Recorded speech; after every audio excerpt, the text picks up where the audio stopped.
কারণ nation building অথবা আরো ছোট করে বলে স্টেট বিল্ডিং এর জন্য যেই জিনিসটা সবচেয়ে জরুরি, নিজের জনপরিসরে মানুষের মধ্যে বোঝাপড়া তৈরি হওয়া। শাহবাগ এমন একটা বিভাজিত সমাজ তৈরি করে দিয়েছিল, বোঝাপড়া তো দূরের কথা। আপনি ভাবেন একটা দেশের মানুষের যেখানে অলমোস্ট 99% মানুষের ভাষা এক, 90% মানুষের ধর্ম এক, এবং বাকি যে 7 বা 8% অন্য ধর্মের, তাদেরকে আমরা ভীষণভাবে চিনি। কি পরিমাণ হোমোজেনাস একটা জায়গা, সেইখানকার মানুষের মধ্যেও যে পরিমাণ বিভাজন তৈরি হলো, সেই বিভাজনের দাগ তো একদিন দুই দিনে ঘুচবে না।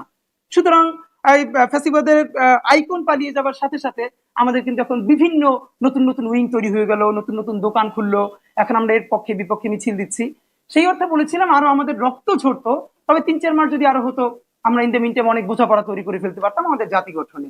যাই হোক, তাহলে আমি যেটা এখন বলতে চাই, এখন আমরা কোথায় আছি? আমরা আছি ডিস্ট্রাকশন যা হবার হলো, সামনে আরো হবে কিনা এটা প্রশ্নের ব্যাপার। তবে এখন আমাদের পথ রিকনসিলিয়েশনের। আমরা এখানে বহু পথ, বহু মত, বহু মানুষ এখানে আছে, সবার ভিন্ন ভিন্ন দোকান আছে, দোকানকে আমি খারাপ অর্থে বলছি না, ভিন্ন ভিন্ন এজেন্ডা আছে। এদের সাথে আমরা সমঝোতাটা কি করে করব, আলাপটা আমরা কি করে তুলবো তাদের সাথে, এই রিকনসিলিয়েশন কোন পথে হবে? সুতরাং এটা তো একটা দীর্ঘ জার্নি। আমরা আমার খুব ভালো লাগবে এই আলাপটা আজকে আপনাদের কাছে আমি খুব ঝুঁকি নিয়ে বলবো, খুবই অজনপ্রিয় এবং ঝুঁকিপূর্ণ আমার নিজের জন্য। এরপর আমি এই অর্থে বলবো যে আজকে তো আমরা কোনো সিদ্ধান্ত গ্রহণ করবোই না।